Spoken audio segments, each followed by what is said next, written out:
Russia has attacked NATO member Poland with roughly 24 attack drones, and while no casualties have been reported on the ground, at least in one house heavy damage was done. Another drone hit a military base. We'll talk about this as well as about anything else that has happened along the front lines and behind them in this Sitrep about the war in Ukraine.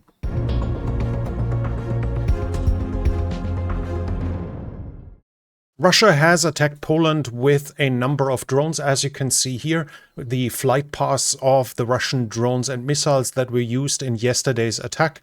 As we can see here, a number of drones have entered Polish territory. In the night, there was a report of 19 aerial incursions. By now, the number is higher than 20. Dutch fighter jets have participated and helped the Polish Air Force to shoot down the drones. Poland so far has found at least 12 drones, the debris of 12 drones. One drone was even found at Elbik, which is up here, as you can see, hundreds of kilometers away from the Polish-Ukrainian border. Other drones are being reported from the area of Warsaw as well. East of Warsaw, not that far away from the capital, a drone has crashed. Another drone has gone down on a military base of the Territorial Defense Force, even though no damage was done there. The Russian government is denying that they attacked Poland, but we have to clearly say the number of drones makes it almost impossible for that not to be a planned attack. The number of drones that were used, the drones that were used were coming from several different bases, 2 to 4 launch bases, which makes it highly impossible that this was a mere coincidence, that at some base somebody made a mistake and entered a wrong number set or something like this, and there is no confirmation whatsoever that the Ukrainian electronic warfare is in any way capable of achieving something like this. So in a high likelihood, this was a planned attack, and Poland is confirming this. Poland says they consider this to be a targeted attack by the Russian Federation. This is just happening 2 days before the Russian Zapad 25 exercise, where Russia is going to train with Belarus the fight against NATO, basically. Russia is using this attack clearly as a test to see how united NATO will act, but also as a test towards the Polish government, which is at odds with the Polish president. Both government and the president hate each other, and this will be something where the Polish unity can be tested. Poland has asked for Article 4 of the NATO. This means that Poland is declaring it feels under threat. The North Atlantic Council will now have consultations. It will exchange information and planning of countermeasures as a follow-up consequence. The whole thing will also then be a question of demonstrated unity by NATO itself. The overall situation has to be seen in the context of other threats against other NATO members, which we're going to talk about a little later in this video. We'll stick with the aerial attacks, and here we also have a Russian attack on a site where pensions are being handed out to elderly persons. At least 24 civilians were killed there in this attack with a glide bomb by the Russians. The Ukrainians struck back and hit an oil pumping station in Vladimir Oblast, and there are reports of various other gas and oil pipelines also being hit. We switch to the developments along the front line, and here I do have nothing to report from Sumy nor from Kharkiv, so we go directly to the Eastern Front here. And here on the Eastern Front, we have movement in Sarychne. Now, Ukrainian claims were that they managed to take prisoners and recapture the majority of Sarychne. And while that might have been true, it no longer is. This is a geolocation of the Russians now being in the northwest of Sarychne and another one in the center. So the area of Sarychne is, as we can see here, this is definitely a contested area. This area is contested. The Russians are still operating inside of Sarychne. That was it north of the Seversky Donetsk, though, and from Seversk we do not have any confirmed changes along the front line. The Russians are, though, using, according to Ukrainian soldiers, FPV drones 40 to 50 kilometers away from the front line, likely used with mothership drones, basically bigger drones that carry the smaller FPV drones and work as a relay station. They drop the FPV drones, who then go on the hunt while receiving their command signals from that mothership drone. That's it from Siversk. In the Kostiantynivka direction, we have geolocation from Katerinivka. Here in Katerinivka, we have the Ukrainians still in the southeastern part of Katerinivka. As you can see, the deep state map considers Katerinivka in Ukrainian hands, and that seems to be mostly confirmed with the Russian strikes in the southeast and in the center. This leaves the option that in the southwest there might be Russians, but so far it seems likely that Katerinivka is fully under Ukrainian control. In the Pokrovsk region, the Russians have advanced here at Nove Shachove. We have that geolocated here, that the Russians have entered these eastern houses. This means they have reached roughly up to here. This is an area that is considered to be contested by the deep state map, and we can confirm that. The Russians are attacking in the area, according to the Ukrainians, in small infantry troops under the cover of foliage. This means that coming fall, it will be more difficult for the Russians once the leaves have parted the trees. This is a window of opportunity for the Russians that is quickly starting to close now. In the Dnipro direction, we have the Russians advancing in the direction of Muravka. In Muravka itself, we have that geolocated here, that the Russians have entered Muravka, indicating that the Russian, at least the contested area, has extended more or less in this direction. That's it from this area. We have one more change in the Zaporizhzhia region, and here the Ukrainians recently liberated that high-rise area south of Stepanohirsk. Now we have geolocations of the Russians operating in the houses directly north of it, indicating that either they have bypassed it or they have retaken the high-rises. This obviously cannot be confirmed, but the Russians have operated here, indicating that the high-rises are likely at the very least contested. And that's it with the territorial changes. If we come to an overview, the Russians are still, and these are reports from various parts of the front line, that the Russians are using the foliage for attempts to advance, usually just infantry, and the Ukrainians are saying that it's mostly just with barely trained infantry that often only has 3 days to 2 weeks of training. This comes in addition to them often only having minimal weaponry and often even without protective gear, according to the Ukrainians. This is clearly the Russians trying to rush secondary grade infantry into the front line to use them while the foliage still allows them to achieve something before the winter is coming and the cover for drones is diminishing. The Russians are also continuing the usage of FPV drones further and further behind the front line. Ukrainians are complaining about logistics problems, so this is not just a report. Ukrainians are confirming that those FPV drone strikes are causing problems, are increasingly causing problems. This is a clear issue for the Ukrainians that is getting bigger and bigger. At the same time, the Russians also increasingly use Shahid drones or Geran drones close to the front line in a tactical usage. Also something we have not seen in a long time.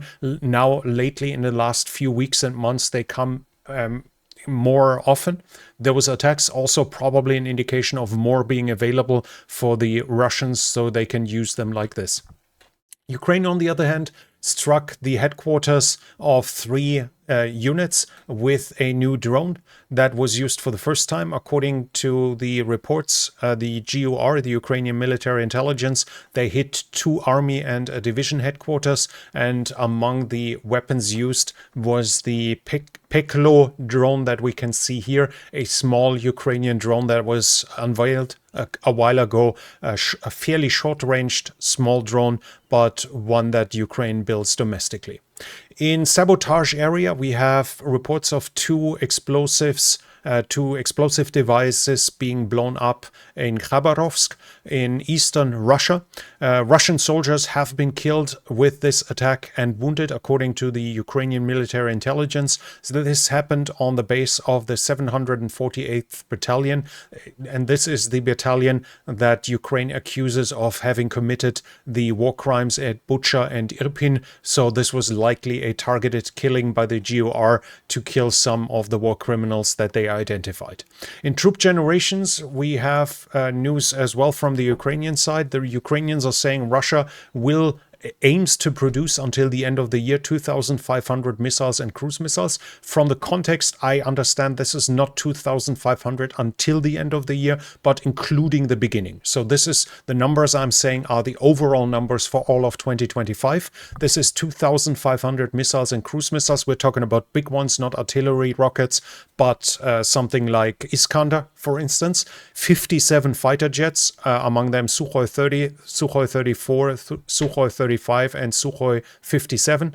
They are planning to produce 250 new T-90Ms and over 1,100 BTR-80 and 82 APCs or wheeled IFVs. Also 365 artillery systems, and the numbers stated are all fresh productions, so the modernizations are being added to this. According to the GOR, the Russians no longer have used up 50 to 70% of the stored equipments that they had, but they still have some in their storage. Also, the Ukrainian deputy head of the military intelligence said that only 25% of the Russian defense industry is within 500 kilometers from the front line. The rest is further away, also indicating what could be reached with various means of attacks. And according to the GOR, Russia is currently not showing any signs that they are going to remove defense industry closer to the front line and try with the aim to assemble it further east to protect it from Ukrainian strikes. So the Ukrainians currently do not see any movement in the defense industry itself. But Russia has worked to get more resilient against Ukrainian strikes. According to the report by the GOR, Russia has diversified its production to make sure that the production of single systems will not stop in case of attacks, and this gives it more resilience. Also, the Russians are now producing more than 50,000 fiberglass drones per month, according to the Ukrainian GOR. And we come back to the topic of Russian threats. We have Dmitry Medvedev writing in TASS that the Finnish, basically he says, the Finnish confrontation with Russia can only lead to a collapse of the Finnish statehood, basically saying that if Finland is looking for trouble, it will end. He's using the same phrases that are being used with Ukraine, like root causes and provocations, and this is being added by Karta Polov, who's also saying that Finland will be a hotbed, is currently developing into a hotbed of fascism. This context that the Russians are threatening the territorial integrity and to some degree the existence of a NATO member state while they are flying drone attacks on the next one has to be seen in conjunction. As long as Russian acts like this do not show consequences that deter them, they will continue. Russia's actors are showing Europe, are pushing Europe around because they have to see the threat by this. Finland has to understand that claims like this are a direct threat to it. But apparently so far there has been no adequate response from the Western nations and from NATO and from the European Union to stop these threats against its integrity. All of this has to be seen with the drone attacks. Russia is currently provoking the West, and the West's problem is that while Russia can't afford a fight with NATO, especially right now, NATO definitely does not want it. So the big challenge for the coming months will be to stop these Russian aggressions in a decisive way that creates deterrence without turning this into something that pulls NATO into war itself, and that will be the biggest challenge of these acts that are continuing from the Russian side. We've seen it throughout the war that Russia is provoking NATO, that Russia is provoking the Western nations, that it's threatening them. And so far from the West, there has been never a response that stops the Russians in their track. This has to be found if Russia is not supposed to continue like this, because at some point Russia will go a step too far, believing that it will get away with it once again, and then at that point it will probably no longer get away, and that can lead to an escalation that should be avoided. But to avoid it, Russia needs to be stopped early enough, and there NATO has to find a solution. I don't know what that solution is in every case. In the case of drones, for instance, an adequate response would probably be a security zone inside of Ukraine. Let's say the last 50 kilometers before the Polish border, where NATO would shoot down any Russian flying object, be it cruise missile, drone or whatever, to stop those objects entering into NATO airspace at all. That could be an adequate response, but we'll have to see over the coming days what NATO will decide in this regard. NATO is also withdrawing from the European Convention for the Prevention of Torture and Inhumane and Degrading Treatment or Punishment. This convention includes the inspection of facilities where people are housed in, are imprisoned in, and Russia is not allowing them. We talked about it in numerous past Sitreps that the Ukrainian prisoners of war are systematically tortured. We talked about it in last Sitrep that the Ukrainians have to use open source intelligence to find out who of their soldier is a prisoner of war, even though the Geneva Convention clearly says that the names have to be given to the Red Cross, who then gives it to the families and to the other side. This is not happening on the Russian side, and we see once again that Russia is acting in this way and continuing its mistreatment and making sure that it can't be detected if it doesn't want to. Then we have something from the Russian public, the Levada Institute, which is a survey institute in Russia, which is considered to be more or less accurate. So this is not a government propaganda from everything I know. It says that 78% of the Russians are continue to support the war. 66% prefer peace negotiations now, and 58% are saying that the war has touched them in some way or another, either personally or their direct family. So the war is creeping into the Russian society, but that society shows no willingness to stop the war, which obviously will encourage Putin as well, as he believes that the population is still behind him, at least until he has to change something fundamentally. And while all of this is bad news, we have good news as well. This is the report from Germany that Rheinmetall has signed an agreement with Ukraine for the delivery of the Sky Ranger. According to reports, the first Sky Rangers will be sent into Ukraine this year. Likely it's the Sky Ranger 35, a autocannon that can use shrapnel to have a higher chance against drones. It's an air defense, a AAA on a tank chassis, and likely Ukraine will receive the Sky Ranger on Leopard 1 chassis. At least that seems to be the likely plan in this case. So while the numbers are unknown, at least the report is that Ukraine will receive the first ones this year. And that's it from today's Sitrep. If you liked it, please give it a thumbs up. It helps with the algorithm. Leave a comment if you have something to add. And if you're new here, I would like to invite you to subscribe to the channel and hit the bell icon so you don't miss future videos. This channel is only possible because of the support of viewers like you. If you like to support the channel, you can do so by the means in the description. But that's it from me for now. Thank you for watching, and I'll be back.